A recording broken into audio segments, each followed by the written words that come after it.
Welcome to the Johns Hopkins Women's Health Podcast, A Woman's Journey, Insights That Matter. I'm Kelly Gear-Ripken, and I invite you to listen to Johns Hopkins specialists discuss the latest topics in women's health. Now here's your host, Lily Shockney. Hi, this is Lily Shockney from A Woman's Journey at Johns Hopkins, and this is our podcast, Healthy Insights That Matter. Today, I'm sitting down with clinical neurologist Dr. Scott Newsome, who serves as director of the Johns Hopkins Medicine Stiff Person Syndrome Center. Dr. Newsome is the director of the Johns Hopkins Neuroimmunology and Neurological Infectious Disease Fellowship Program and director of the Neurosciences Consultation and Infusion Center at Johns Hopkins Green Springs Station. He specializes in the care of patients with neuroimmunological and neuroinflammatory disorders of the central nervous system. He works within the Division of Neuroimmunology and Neurological Infections at the Johns Hopkins Hospital and has special interest in evaluating and treating patients with multiple sclerosis, transverse myelitis, neuromyelitis optica, and stiff person syndrome. So welcome, Dr. Newsome. Thank you. Happy to be here. So we're talking about stiff person syndrome, and of course, Celine Dion really gets credit for bringing attention to this syndrome. How many people are affected or diagnosed with stiff person syndrome? So the true prevalence and incidence of stiff person syndrome is not known. You may read in the literature or on the internet of a prevalence 1 to 2 per million. However, these are older studies, and more recent studies suggest that SPS, which I'll refer to probably moving forward, could be as high of a prevalence as 1 to 3 per 100,000. And just to put that in perspective, there are other neurological conditions like myasthenia gravis, NMOSD that fall within that latter prevalence number. This is incredibly important because if we're thinking about developing or finding a cure for this disease, it's good to have a greater number of people that we can treat and help. And I would just make the point, in my view, the reason that we're seeing such difference in prevalence numbers over time is likely related to what I call the expanding spectrum of diseases that we see fall under the SPS sort of umbrella. There are different types of SPS that have been recognized and some that are less common than others. The less common ones have gone undiagnosed for a longer period of time because clinicians are just not aware of these less common phenotypes. Can you also comment about the severity? I imagine that this is on a spectrum of minimal symptoms versus really being debilitated by this disease. Absolutely. It is a disease that's heterogeneous where we can have some patients, albeit smaller percentage of patients, have symptoms restricted to, let's say, one limb, a leg. And then we have other patients where their entire body is involved, including face, including respiratory musculature. We've had some people also have GI tract motility problems, vision issues. And so there really is this large spectrum.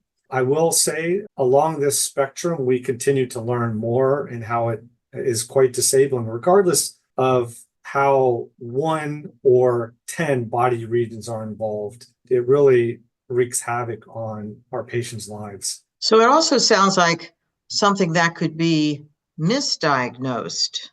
We talked about GI tract, for example. I wouldn't expect a PCP who has a known established patient that they have coming into them and discussing their GI symptoms and have that PCP go, oh, this could be stiff person syndrome. Absolutely. And in fact, if you look at data that's in the literature, from symptom onset to diagnosis, for the most part, it's several years. The reason being is exactly what you said. There are these body regions that get involved with some people that the dots are not connected. The right questions are not asked beyond like, oh, let's talk about your GI symptoms, or, oh, let's talk about your double vision. Musculoskeletal symptoms are not discussed or asked about. And so those dots are not aligned. And I do feel like the non-classical phenotypes which are patients who have the musculoskeletal symptoms like spasms, rigidity, plus things like double vision, speech issues, ataxia or wobbly gait. And a lot of the patients that have those non-classical phenotypes are misdiagnosed with like multiple sclerosis as one example, maybe hereditary neurodegenerative disorder. And lo and behold, it ends up being stiff person syndrome. And I think the earlier we can get diagnoses, the earlier we can get people on the appropriate treatment. And I do feel like there are studies, including some studies that we've done at Hopkins, that show getting people on treatments earlier do seem to help outcomes longer term, which I think is really important. Short of a cure, we need to change the trajectory of people's worsening that they may experience. Yeah, we sure do want to preserve their quality of life. That's for sure. Is this more prevalent in women than in men? I mean, we all know Celine Dion, but I would say most people don't know another person in their private life that has this disease. SPS is very similar to other autoimmune conditions where women are more affected than men. The reason behind that is not clear. And that's even with more common autoimmune conditions, whether it's systemic or neurological. I would say in our cohort and people we followed over time, it's anywhere between 2 to 3 per 1 female predominance. Is this something that we could pass on to our children, to the next generation? This is a great question. This comes up often in clinic for obvious reasons. To my knowledge, at this point in time, there are no good studies to suggest that there is a clear genetic predisposition, or at least a genetic predisposition that would put a child at really high risk to develop the condition. I think you have to be cautious, though, because there haven't been a lot of studies looking at the genetic influences, but I don't look at this as a genetic disorder, or at least a pure genetic disorder. Okay. Is there anything distinctive geographically? Do you see pockets or an increase in certain geographic areas? So this is where there's a huge gap in knowledge and why we need to come together globally to do research together to really identify, are there geographic regions that have a higher prevalence or incidence? Because certainly if we find that, then we have to look into the environment and try to figure out, okay, are there environmental triggers or factors? However, at this point in time, it's unknown. Just like I mentioned, the true prevalence is not known as well. But nonetheless, though, in my view, autoimmune neurological conditions can affect anyone, no matter gender, race, age, ethnicity. So I've seen individuals from teenage years all the way up to the 80s have their initial symptom onset with SPS, realizing that the symptom onset is mostly middle age, 40s to 50s, but we've seen sort of the bookends. Again, we've seen all genders, races get affected with this condition. Can you tell us a little bit about what the signs and symptoms are? Like you said, that it may affect one limb, but I don't know what I would expect that limb to be doing to tell me I better come see Dr. Newsom. Well, before I answer that question, I just want to be clear to the audience that there's a lot of misdiagnosis, not just for someone who has SPS and goes many years without a diagnosis and gets misdiagnosed with MS, fibromyalgia, and other things. On the opposite side, now that there's greater awareness around SPS, there's also a bit of overdiagnosis that's occurring, which I think is really important because we don't want to put people on therapies, especially therapies that suppress the immune system, when they actually don't have an autoimmune condition. There are some people that have calf spasms and cramps, right? Because they're dehydrated, or they have body pain that's related to arthritis. That does not equal stiff person syndrome. And so I think that's really, really important. Stiff person syndrome is a diagnosis of exclusion. So I just wanted to say that because I really think that's important. Sure, very much so. So, signs and symptoms, and I'd like you, if you wouldn't mind, to also discuss signs and symptoms of MS, because I think a lot of people are aware of multiple sclerosis in general, but may not, frankly, be aware of what the signs and symptoms are for that. So maybe I'll tackle the SPS signs and symptoms first. And as I alluded to earlier, there are different types of SPS. The most common is what we would deem as classic SPS. And this happens to be around 70-ish% of people that are affected with SPS will have classic. And these are individuals that may have this sort of insidious, progressive musculoskeletal syndrome where there's stiffness, rigidity, predominantly that occurs in the axial or torso muscles, legs more than arms. On top of this stiffness can be intermittent painful spasms, like a Charlie horse type spasm, but I would say in a much more severe degree. These spasms can last anywhere between a couple minutes to many hours. And I can't even imagine having hours of multiple body regions being in spasm. And I've seen this with some of our patients in clinic or on the inpatient side. It looks terrible. The non-classical phenotypes, as I was mentioning, these are patients that will also have musculoskeletal involvement in certain the similar regions as the classic, but above and beyond the musculoskeletal symptoms, they can have brainstem and or cerebellar involvement, which can present with double vision, speech problems, swallowing issues, gait mobility problems because of incoordination. And on exam, when we think about what are the hallmark signs, at least musculoskeletally, we can see in a portion of people this thing called hyperlordosis. So the lumbar spine takes a really accentuated curve, which can cause many problems. The stiffness you can feel actually on exam, the muscles feel like ropey sensation or ropes going up and down the spine. Legs can be as stiff as a board where you can't even bend them, arms as well. Neurologically, what I teach our trainees is like anything that you can see with a central nervous system condition, we can see with stiff person syndrome. So eye movement problems, palsies within eye movements, this thing called nystagmus, where eyes will bounce, speech problems, dysarthria, and a host of other things. How is this different than multiple sclerosis? So multiple sclerosis can have some of the neurological findings, as I was mentioning. Where it differs is that many patients with MS will present with complete vision loss or incomplete vision loss in one eye. That's painful. We don't typically see that with SPS. Many of our MS patients will have sensory changes or sensory loss. We don't see that in SPS.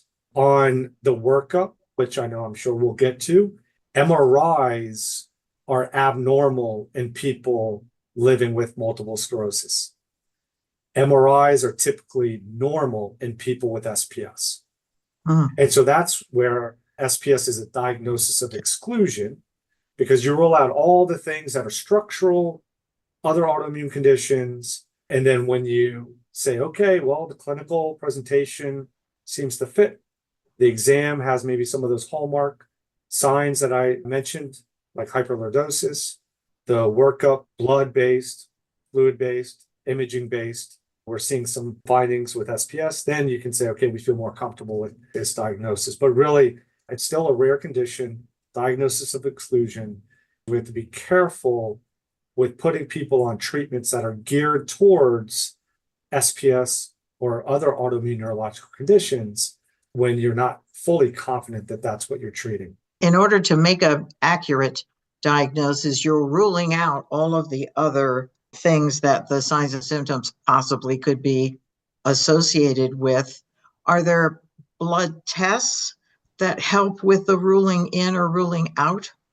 There are a few blood tests that are available that are antibodies that seem to play a role in making or allowing the nervous system to be hyperexcitable, and hyperexcitable in a way that we see our patients where they have these intermittent spasms that can be provoked by external stimuli because the nervous system is on edge to begin with and it gets pushed even more.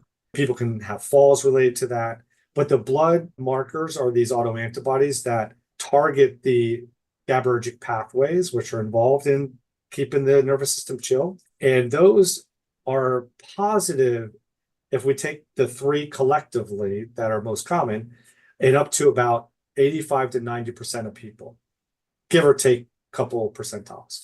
GAD65 antibodies are the most common that we see, and that's depending on the study that you look at, up to 70 to 80%. And then the other 10-ish, maybe a little bit higher, are glycine receptor antibodies and amphotericin antibodies.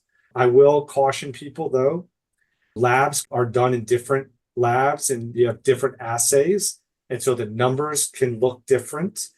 And the titers, especially with GAD65, make a difference in terms of increasing your level of suspicion for SPS or not. GAD antibodies can be seen at low titers in things like diabetes, thyroid disease, healthy controls.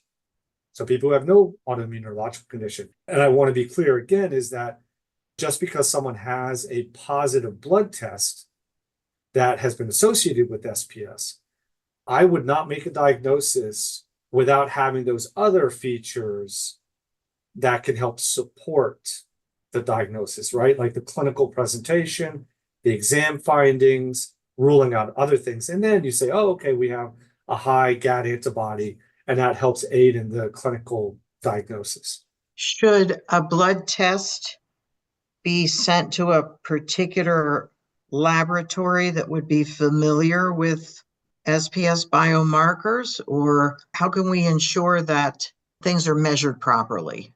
There are what's called an ELISA-based assay for the GAD65 specifically, and then there is a radioimmunoassay. The ELISA-based testing is probably the most readily available, and that's in fact what we do here internally. That's where the numbers do make a big difference in terms of if someone has a couple hundred GAD65 antibody titer, that could be related to other things. If it's 10,000 or more, and we've had people in the millions titer, then that starts to pique your interest in possibly this being related to autoimmune neurological conditions. The other autoantibodies, they're done on different assays, and there are outside labs outside of Hopkins that we usually get those from, like the glycine receptor in particular. Right now, that, at least in the United States, is done through the Mayo Clinic.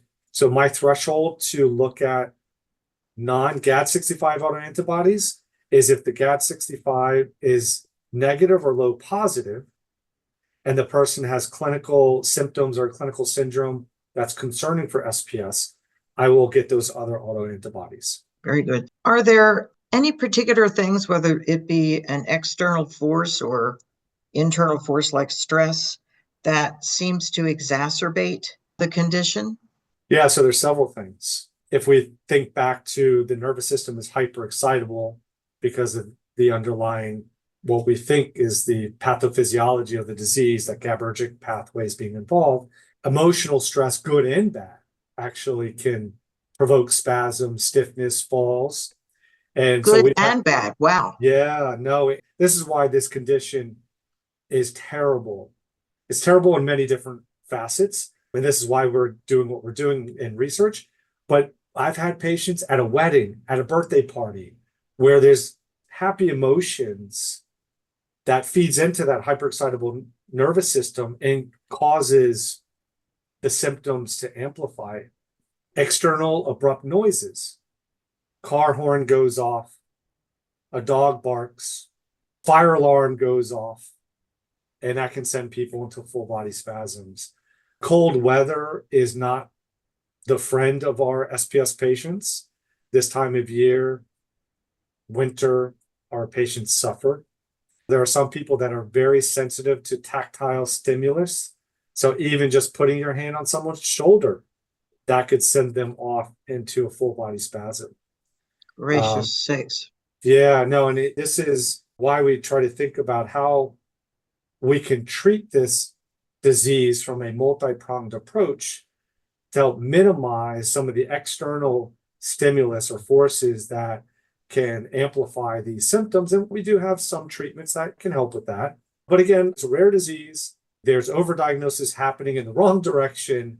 I mention that because most chronic neurological conditions, the symptoms can worsen with stress. And so if someone has, let's say, stiffness or spasticity or tightness, and they're in a stressful environment, that could increase. And that could be related to a spinal cord injury from a different condition or spinal stenosis that's caused that. And so that's part of the workup, again, just to reinforce that. Important to work things up, rule out other conditions before we say it's SPS.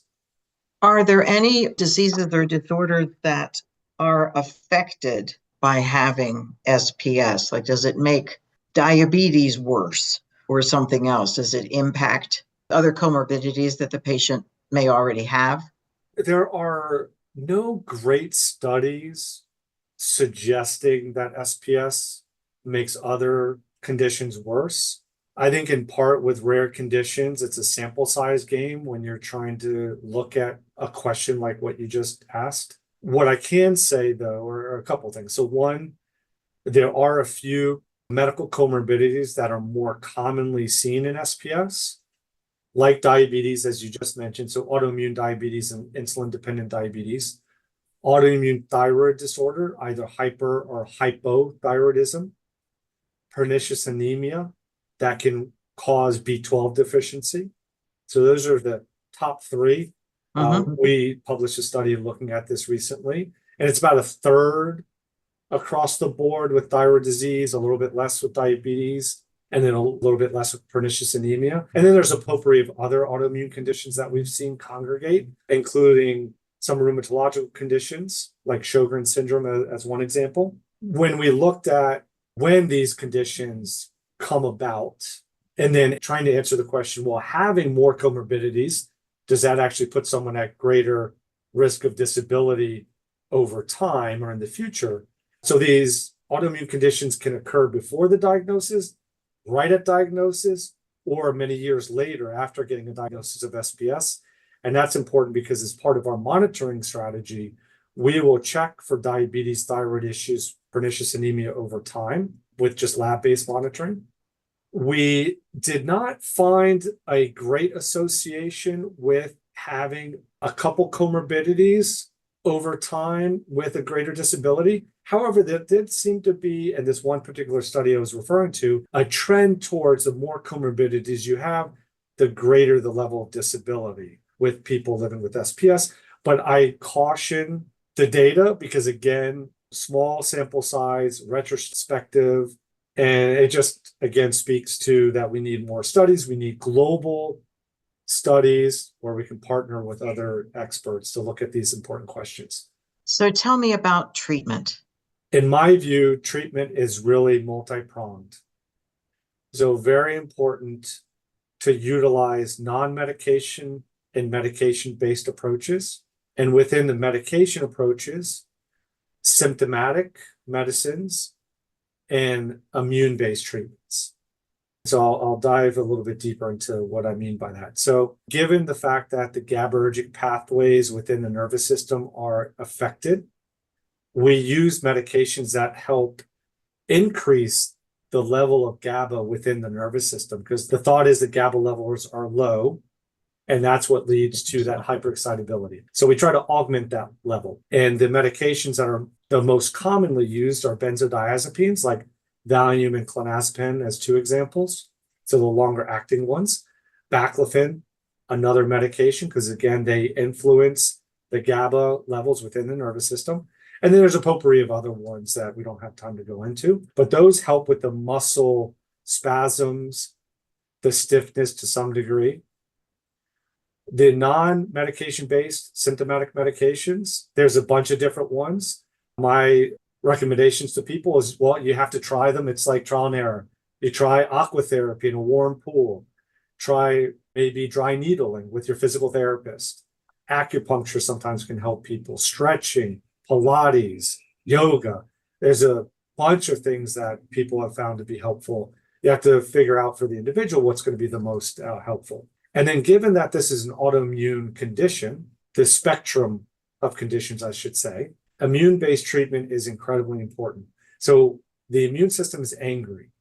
We need to calm the immune system down, and that's why we use immune-based treatments. First-line therapy for many is something called IVIG.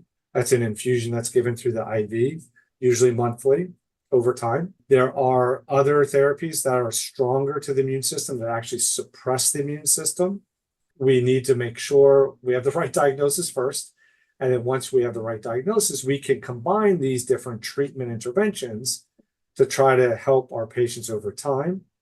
And the goal of using this multi-pronged approach is to hopefully prevent progression over time, to help improve the quality of life of people day to day, to help minimize the severity of the symptoms, the duration of the symptoms when they're coming.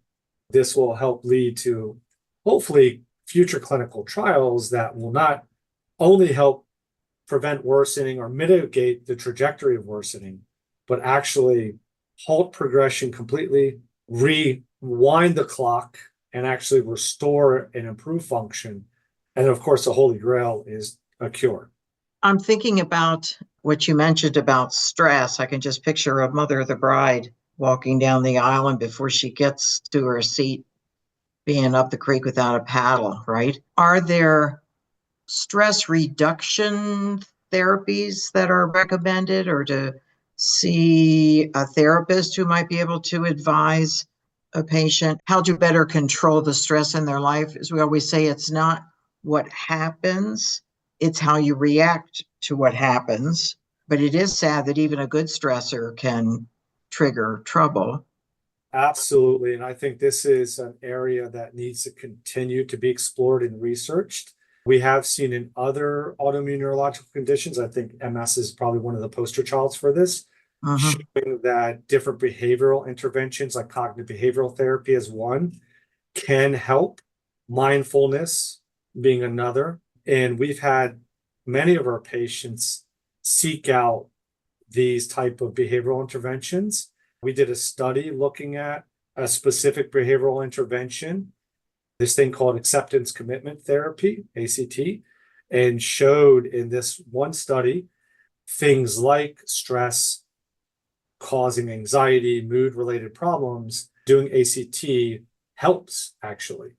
There are other things, and we're actually looking at this right now and trying to help utilize behavioral therapies towards phobias, like the phobia of falling, because many of our patients fall, have terrible injuries related to that. And so trying to sort out, okay, how can we minimize that fear, that external stress that comes on that provokes that fear of falling? We're actively investigating that right now. And there's others that I'm sure are looking at these behavioral interventions. But absolutely, we've seen these help people. And I can tell you numerous anecdotes of people who were very fearful of going outside their house because of falling or not knowing what's going to happen in their environment, and working with them in this sort of behavioral model. Now they're going out and they're able to enjoy more of their life, not perfect by any stretch of the means, but at least giving them back some quality of life and allowing them to get back some autonomy, because this condition and others strip people of their autonomy. That's one aspect of the disease that's really heartbreaking.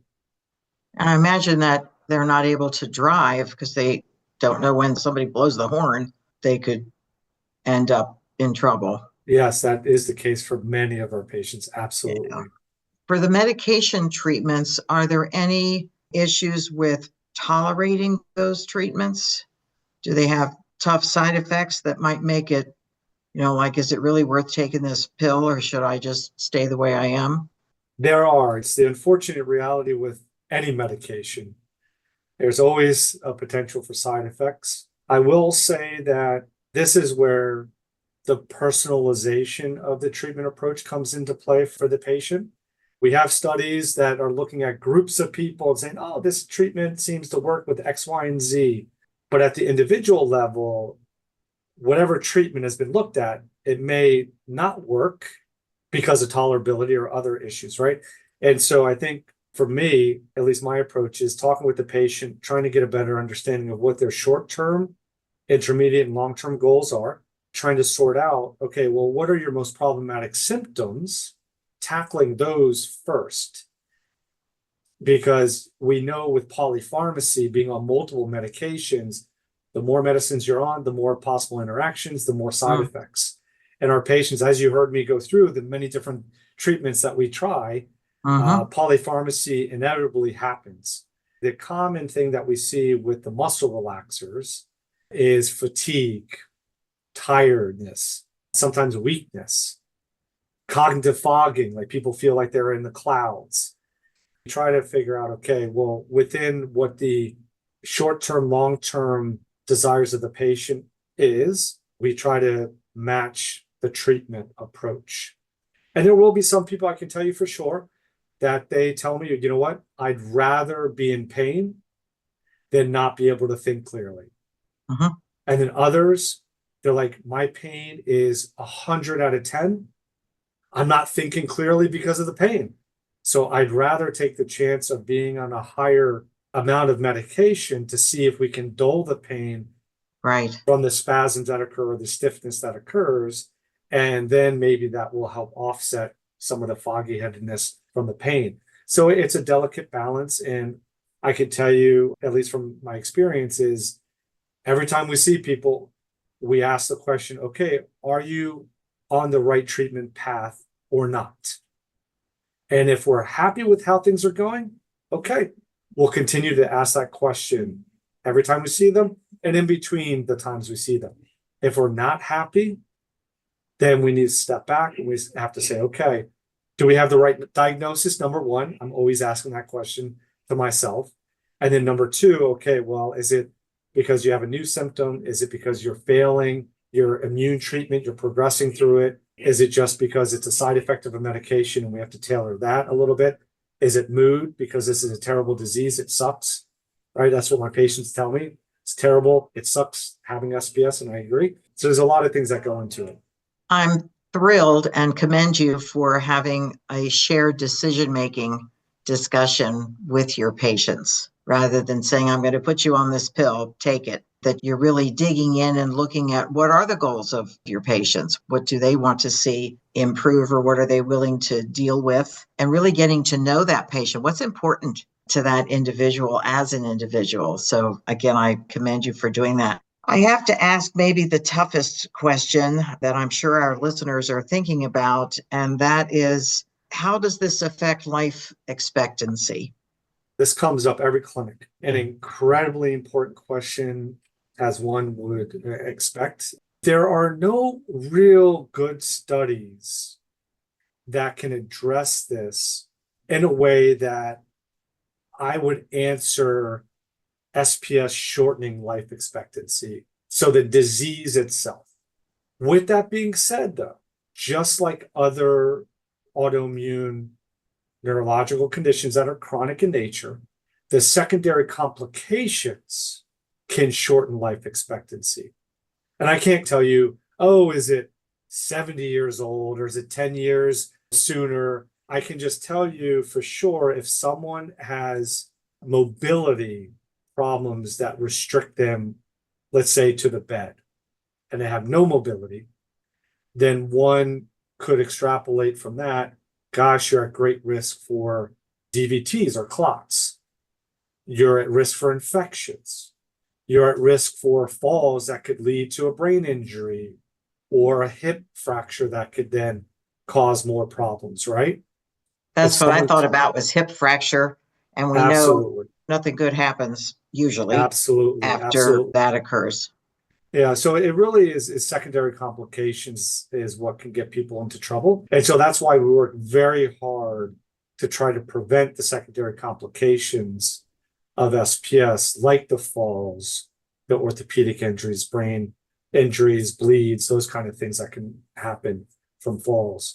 And this is just another reminder of we need to continue doing studies, because if there are other complications or primary problems from the disease itself that shorten life expectancy, then how can we prevent that? But I tell my patients that it's not the SPS itself, it's the potential secondary complications that can ensue. I will mention that there's a lot out there in the internet world, social media, that talks about respiratory failure being very common in SPS because the muscles are in spasm, the torso gets into spasm, clamps down, and that can lead to respiratory failure.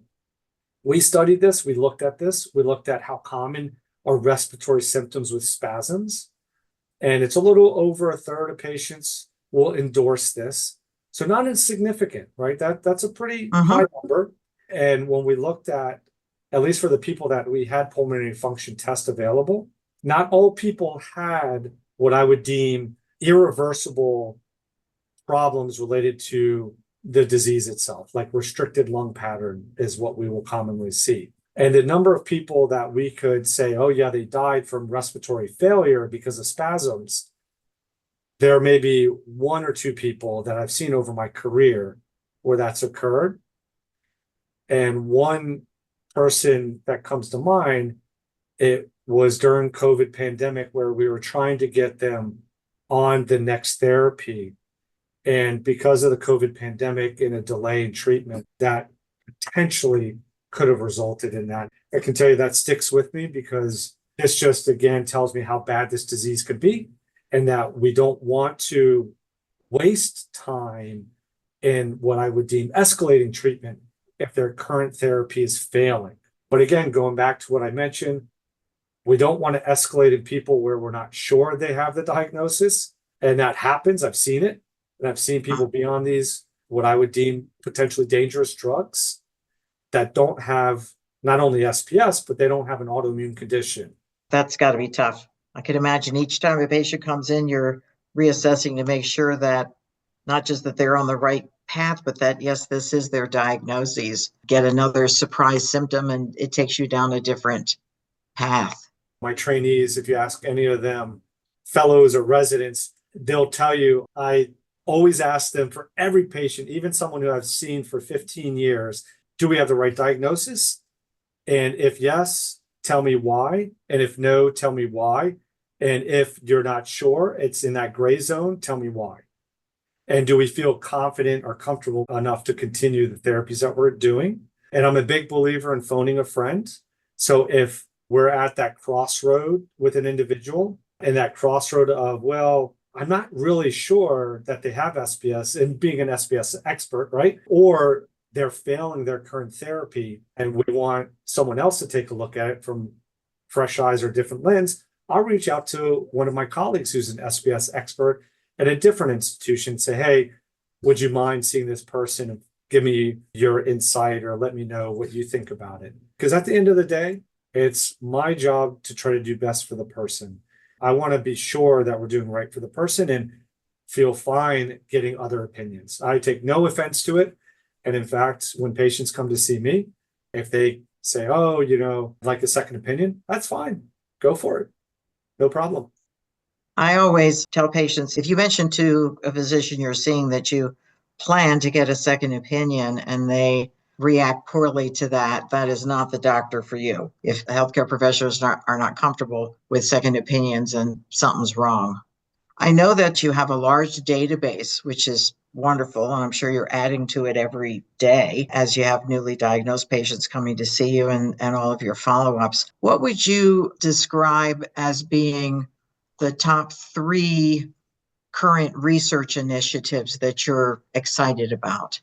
We try to talk about the research we're doing with our patients because they're contributing. We do have this large database that has hundreds of patients with SPS data in there. And the data ranges from how they present clinically, what do their exams, show, what do their fluid biomarkers show that are available commercially, imaging findings, medications that they're on. So it's a very rich database.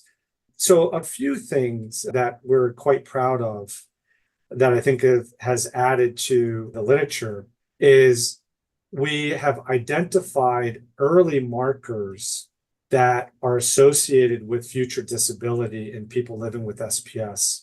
So we published our Hopkins experience over 20 plus years and identified that if someone presents with some non-classical features like the brainstem cerebellar involvement, that seems to be a harbinger of future disability. Secondly, within that same study, we identified that Black race also seems to be a harbinger of future disability as well. And there's a few other, I think, interesting findings that people can look at in that paper. And I will tell you, this has changed the way we're treating SPS, meaning that if we have someone that presents early on, we're not holding back the immune treatments. Yes. Realizing that these phenotypes have that association with future disability, we're putting them on immune treatment as soon as we can.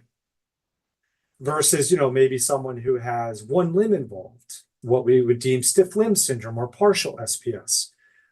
We do more of an escalation treatment approach where we try some muscle relaxers, go get physical therapy, aquatherapy, and then we monitor if there's progression over time, more body regions get involved.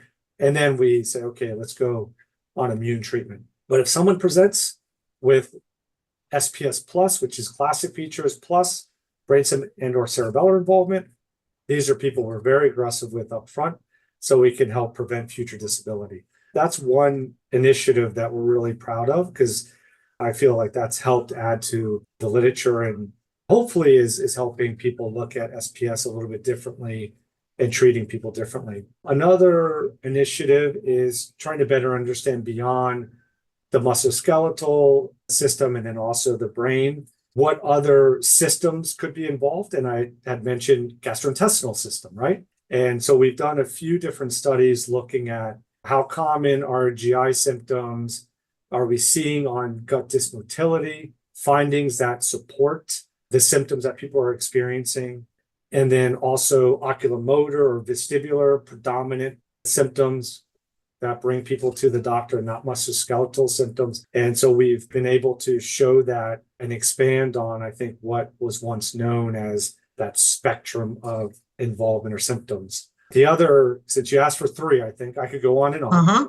The other initiative, which we're very proud of, we're finalizing a paper right now, is what are some of the key clinical and paraclinical features of SPS that can be used for diagnostic criteria. So which of these features really carry greater weight in helping the diagnosis?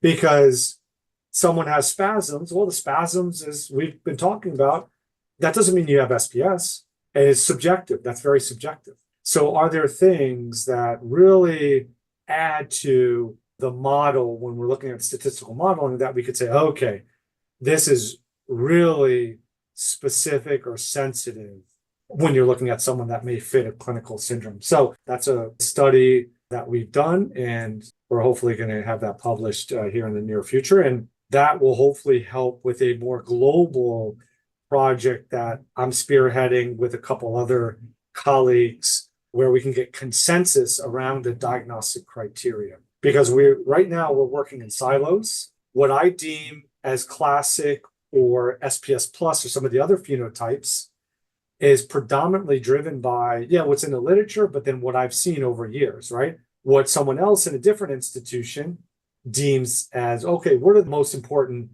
features that I would put in my diagnostic criteria? So now we have to come to the table, hash it out and say, okay, we agree that these are the features and put together these criteria in manuscript.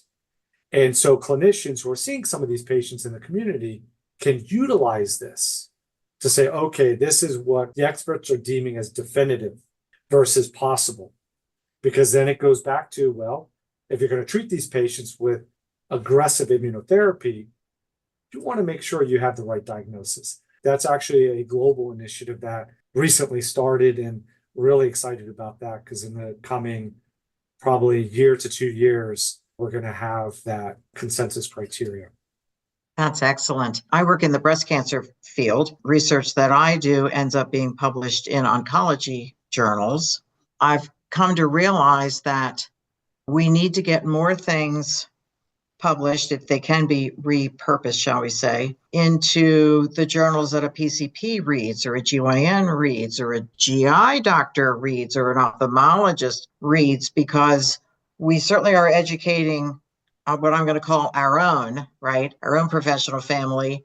But we've got to be able to either do a podium presentation or get something in the literature so that patients aren't still being misdiagnosed, certainly not referred for an appropriate evaluation.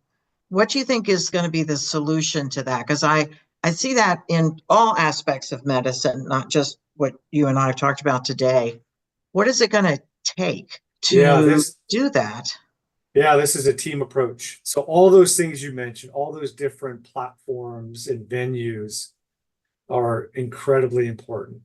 So yes, of course, speaking to the neurologist, those that are general and those that may be subspecialist who come across the non-classical features.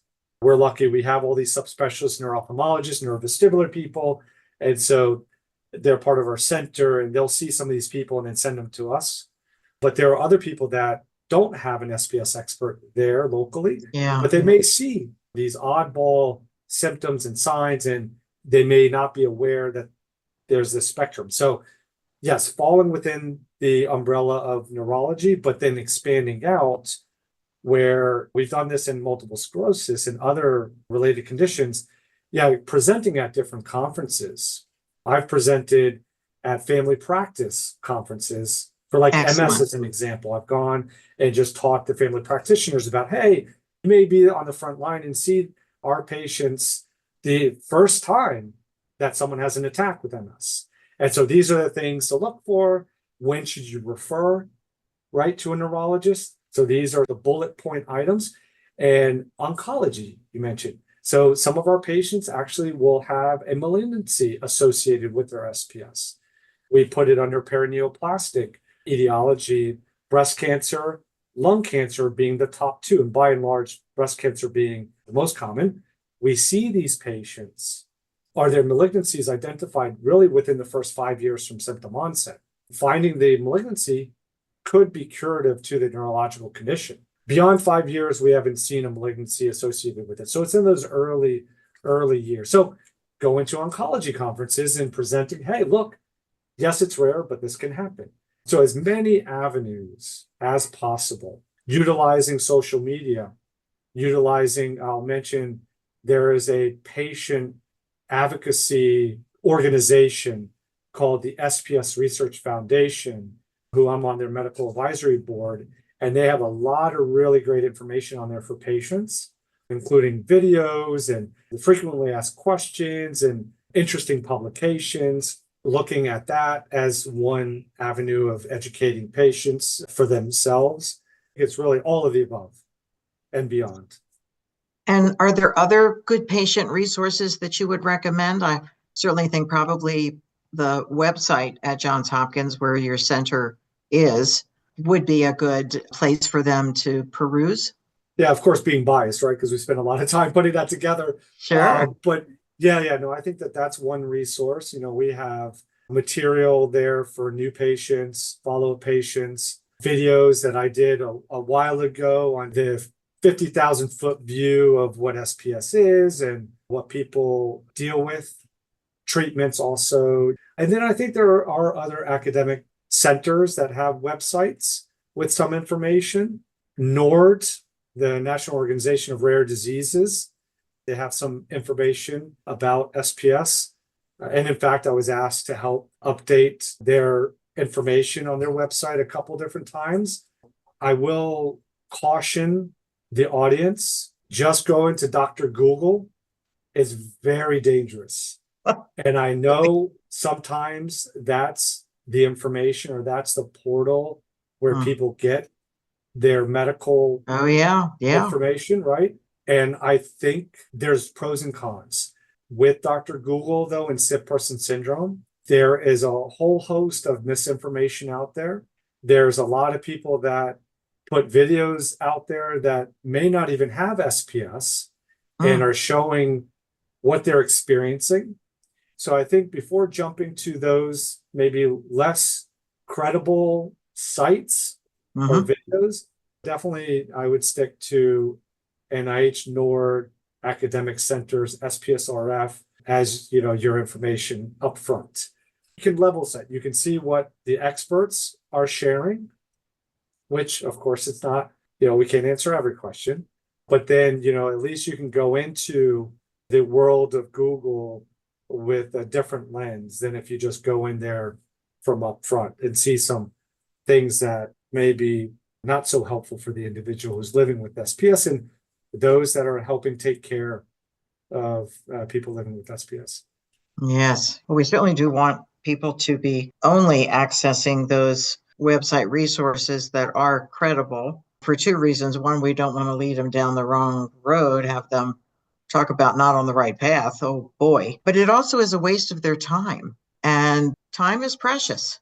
We want them to be looking at the right website at the right time and for the right reason. They go down the rabbit hole, right? And I'm not a social media person.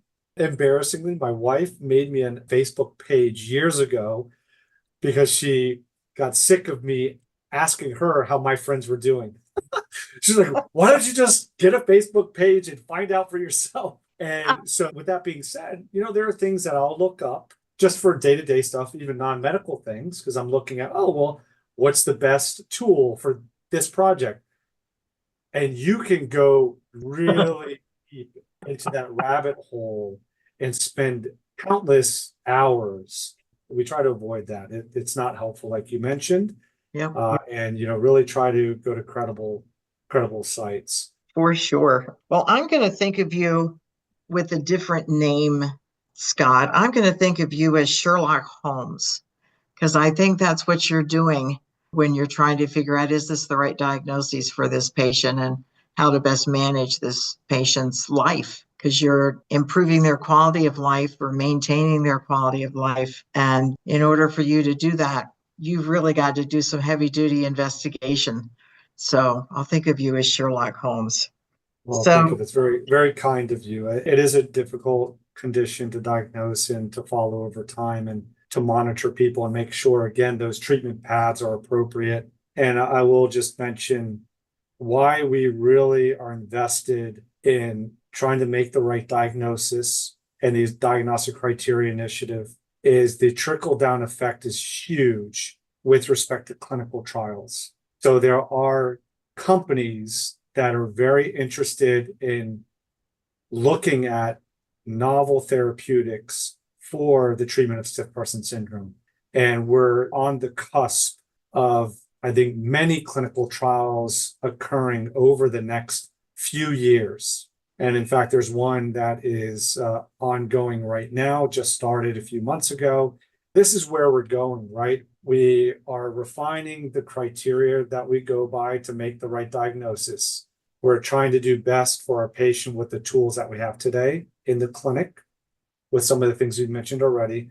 And now forward thinking, developing, finding treatments that may be curative, short of a cure, restoring function, reversing time, and short of that, halting progression in a much more robust way than what we're doing right now. And at the end of the day, it's really quality of life and trying to make the person's day-to-day much better than what it is right now.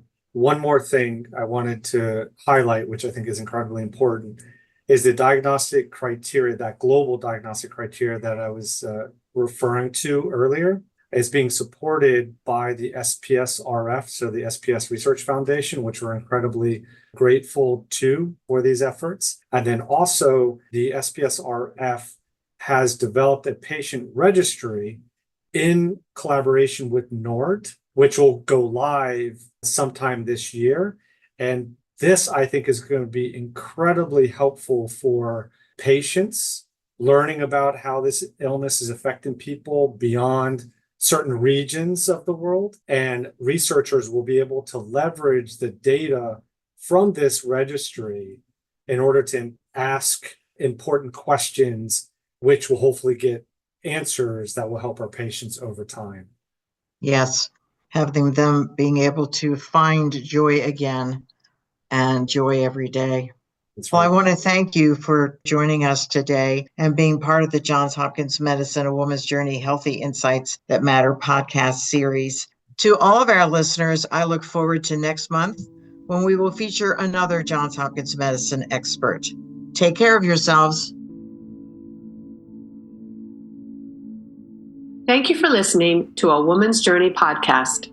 Join me, Kelly Gear-Ripken, your host, Lily Shockney, and a variety of Johns Hopkins experts on the first Thursday of each month to learn about medical advances in women's health. A Woman's Journey acknowledges unrestricted educational support for our podcast, Healthy Insights That Matter from Astellas. For more information about A Woman's Journey's virtual programs occurring throughout the year and our monthly webcasts and podcasts, visit our website, hopkinsmedicine.org/awomansjourney. Like us on Facebook and Twitter, and visit our website at hopkinsmedicine.org/awomansjourney. Until next time, stay well.